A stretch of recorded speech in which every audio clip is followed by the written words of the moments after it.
Okay, just gonna let the waiting room clear. As a reminder, please make sure you are muted as you enter.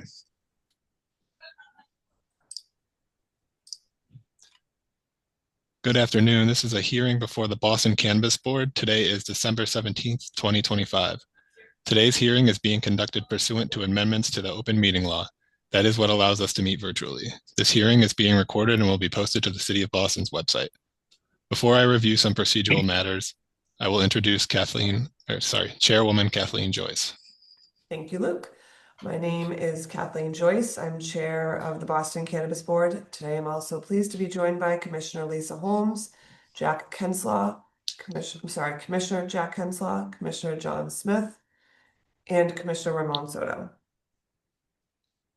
Thank you, Chairwoman Joyce. My name is Luke Santhouse, and I am the Boston Cannabis Board Licensing Specialist. While the public is encouraged to attend, there will be no additional public testimony accepted. I will read each item into the record as they appear on the agenda. We will then hear comments from the board members. I will then ask for a motion. If there are any questions to the motion, and then there will be a vote. Each board member has the ability to grant with conditions, defer, reject without prejudice, which means the applicant can return any time with an application at the same location, or reject with prejudice, which means the applicant cannot reapply at the same location for 1 year. Okay. For the first item, the licensee is EVG Farms LLC, DBA Firehouse. The license premise is 883 Hyde Park Ave in Hyde Park. The license type is a marijuana retailer license, and their current hours are 10 a.m. to 7 p.m., 7 days a week. And their proposed hours of operation are 10 a.m. to 10 p.m., 7 days a week. All right, we will move to comments from the board, starting with Chairwoman Joyce. Thank you. I know we've been seeing a lot of these requests for extension of hours. I don't think there'll be a lot of impacts with this request, so for that reason, my vote would be to approve. Commissioner Kensla? Yeah, I agree. I think the area that this is located makes a lot of sense. There's a lot of other businesses that are already open late, so I can't see any adverse impacts from it. Okay, thank you. Commissioner Holmes? I agree. I think it will do this area some justice. 7 p.m. with all the other businesses around is a little too early, so they can be a little bit more competitive with the 10 p.m. Commissioner Smith? Thank you, Luke. I vote to approve. Okay.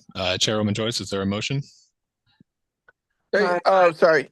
Luke, oh, sorry. Yeah, sorry. Commissioner Soto. No problem. Yeah, just as a resident in Hyde Park, I wanted just to point out that I do strongly agree with my fellow commissioners. Also, just adding to the fact that since it is one of the only ones in a sort of dispensary desert kind of spot, it is extremely, I think, helpful for folks from all sides of the neighborhood, as well as Rosendale, to be able to have that access. So for that reasons, I'm in favor. Thank you, Luke. Oh, thank you. Sorry about that. Chairwoman Joyce, is there a motion? I make a motion to approve the extension of hours. Okay. Is there a second? Okay. So all right, the request is approved. We still got to vote, Luke. Oh, Yeah, sorry. all in favor. Yep. All in favor. Right. That is okay. And Ramon raised his hand, so that is all in favor. Okay. All right. Moving on to our second item. The licensee is Union Twist & Comp. The license premise is 257 to 259 Cambridge Street, Alston. The license type is a marijuana retailer license. They are requesting to add the DBA Duchess Cannabis. And they are also amending their current operating hours from 10 a.m. to 8 p.m. 7 days a week to 9 a.m. to 9 p.m. Monday to Saturday and 9 a.m. to 8 p.m. Sunday. Okay. We will move to comments from the board, starting with Chairwoman Joyce. Thanks, Luke. My only comment is I do believe this neighborhood can support this extension of hours. There's other businesses in the area that are opened even later. Those are my comments. Okay. Commissioner Kensla? Yeah, I agree. I mentioned in the hearing last week that I live right around the corner from this one, so I think I know the neighborhood well. I think it definitely can support it. I think the one question I had going in was the need for opening an hour earlier, but I think it's not wouldn't have a huge impact, and if it means that there's more scheduled hours that could be given to the workers, then I'm all for it. Commissioner Holmes, I agree with my fellow commissioners. Commissioner Soto, Yes, I also agree. and Commissioner Smith. Thank you, Luke. I agree with the fellow commissioners. Thank you. Okay. Chairwoman Joyce, is there a motion? I make a motion to approve the request for an extension of hours. Okay. Is there a second? Second. Oh, sorry. Okay. All in favor? And none opposed. Okay.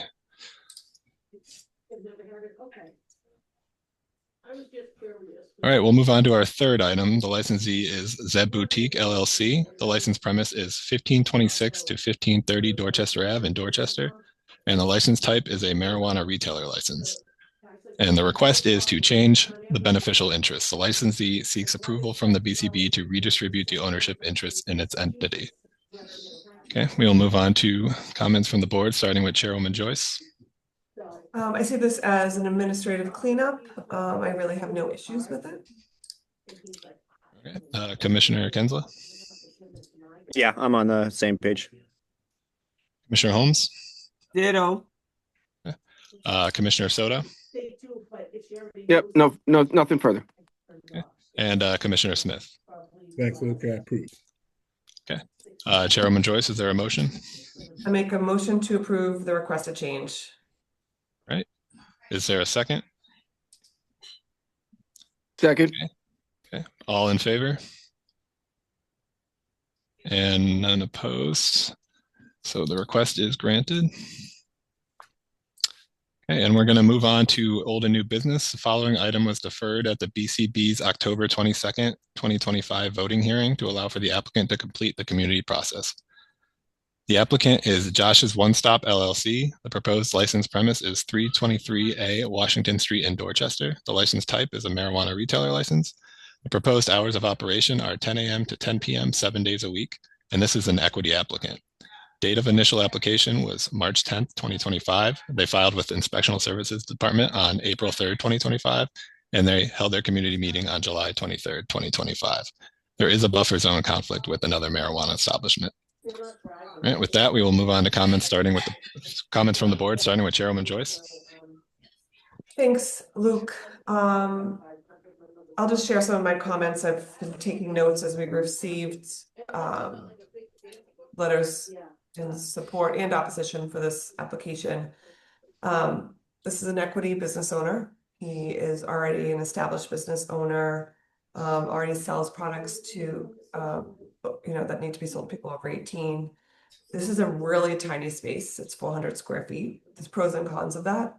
Some of the cons are that will he be able to meet all of the stringent expectations or rules and regulations of our board and the CCC. I know he's working with a consultant to help him navigate that process. But again, on the other side, it's only 400 square feet. And it's adding a very small amount of product to his already established business. There is a buffer zone. I would be looking at this through a different lens. If this was a multi-state operator going into a 2,000 square foot space in this neighborhood. And I think he spoke from the heart about how this is his opportunity to try to survive these days by diversifying his product. So we did receive some opposition from community groups. Some of them were split in their vote. We did receive a lot of support, and the support was very local. And the support was about him as a business owner and about this location. And so for those reasons, I would not be opposed to this at this point. Thank you. Commissioner Kensla? Yeah, I agree. I think definitely the track record that the owner has and the ties to the community have to play a big role in how we consider proposals like this. I think also it's you know, an interesting model to me. So I think it's you know, innovative and a creative solution to try to combine these two things. And I think it's you know, an interesting experiment to just like see how something like this could work. Okay, thank you. Commissioner Holmes. Okay. My biggest concern here, along with the size, is the fact that you have to, how do we, the fact that you have to go through the bodega to get to his business. That's my only concern, is how good are we going to be able to entail that? As Commissioner Kinsley has said, this is like a experiment in this size. That's my concern, the fact that you have to go through the bodega to get to him.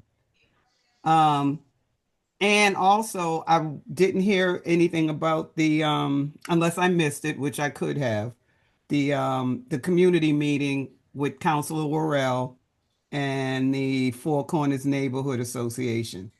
I don't know if I missed it. Was it sent in? I just heard the chairwoman say that there was support, so I could have missed that. There's a couple community groups. I know that Harvard, Washington, Norwell Neighborhood Association, their vote was, they received 12 responses,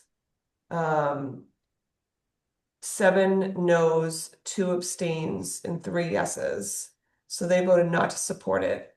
It wasn't unanimous. It was 7-3 with 2 abstentions. And did we get anything from Council Worrell? Matt is on, right? I missed what you said, Commissioner Smith. Matt Martinelli is on from Councilor Worrell's office. Oh, he's on. Oh, okay. All right. I don't know if we can hear him, but I. Oh, okay. Yeah, We didn't yes, get I anything in am on it. writing, but I did speak to him. Okay. Yeah. Well, like I said, those are my concerns. I'm willing to give them a chance to try. Like I said, my concern is the walking through the bodega, and just to definitely ensure that they have the right type of security there to ensure that the right clientele gets to the back where the dispensary is going to be. So I'm voting yes. Okay. Commissioner Soto. Thank you, Luke. And I think I had similar questions or, kind of curiosity about sort of how it would work. And I know, he walked us through it well enough. And I, have to agree with Commissioner Kinsler in regards to the innovation that this could present. So in a way, it's like there's an opportunity to do something different here, and maybe this is a pathway that would, be something beneficial down the road. For actually on a number of different levels, with some of the other news that we're hearing out of the Cannabis, State Commission, that will potentially have impacts, in terms of how cannabis is used in Boston. And so I think the pressure, I guess, will be on his shoulders in a way, so that if this it works out well as he intends, and I think we all hope that it would, then it could potentially serve as a positive example of how to do this in a much smaller space than I think we're accustomed to.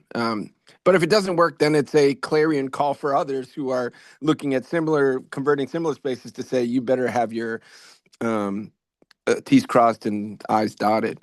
So so I'm leaning towards voting in favor, with the knowledge that this is new and innovative, and like any license that gets approved, might not work. But that's, I think that's why the folks within the business community and the individuals themselves take that risk, because they believe in themselves, they believe in the mission, the what they're trying to do. So I think I think I'd be in approval, and wish them luck and hope that they can set a positive path for other similar type of spaces. Thanks, Luke. All right, thank you. Commissioner Smith? Thanks, Luke. As Commissioner Holmes said, it may or may not be disruptive. It's right up the street, literally, from where I live, so I know the area well. Yeah, it's a different model, so I would vote for giving them a chance. Yep. Thank you. Okay. Chairwoman Joyce, is there a motion? I make a motion to approve this application. Is there a second? Second. All in favor? Okay, and none opposed. So the application is granted. Right. Lastly, we have an update from the chair regarding the Boston Cannabis retail license saturation analysis. Chairman Joyce, any comments? Yes, actually, this is a good time to talk about our saturation study. I think it's something that we as a board are constantly thinking about. We want to see these business owners succeed. I think we're in a different place than we were when this board was first put together, and it causes us a lot of concern. We approach these applications with caution, and we have the saturation study that we requested some time ago. So my update is that we have received the saturation study. And I think as individual commissioners, we've identified areas where there's additional clarification and data that would be more helpful. Specifically, I don't think all the dynamics of downtown were taken into consideration, including tourism, commuter impacts, cost differences across neighborhoods, and equity considerations. I think this work is ongoing, and I anticipate that we'll return soon with an updated analysis from the people who we commissioned the study from. And we'll discuss that analysis on the record when we receive those updates. So my plan is to go back to them and share our the areas in which we think could be fleshed out a little bit more, and ask them to come back and update their study for us. Okay, thank you, Chairwoman Joyce. Those are all the matters before the board today. Our next hearing will take place on January 21st, 2026 at 1 p.m. Thank you all for attending, and enjoy the rest of your day. Merry Christmas, everyone. Merry Christmas, everybody. Happy holidays. Here. Thank you, Luke.